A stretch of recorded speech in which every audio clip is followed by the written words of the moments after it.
Okay, we all know about this boat right here. If you are a mechanic, you do it yourselfer. A lot of its predecessors rotate counterclockwise, but be mindful that this motor rotates clockwise.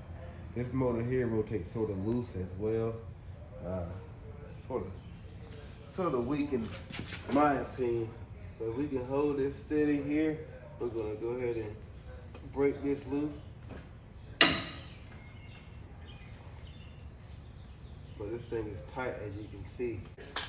You do it yourselfer, however you want to classify yourself as. We know that this here is held in a hole. So most of the time, in order to break it, it takes a considerable amount of force. Got the '09 Honda Accord. We're doing the timing chain. This is a K-series motor. The motor rotates clockwise.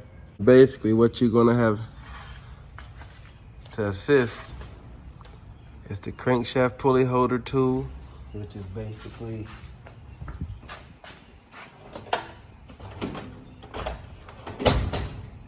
I have two of them, which is basically this tool here.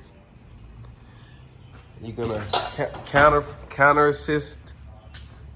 Here's a hole right there in the control arm, and the force that you see me apply to this with the extended bar to break it. Boom, bam, bam, cling.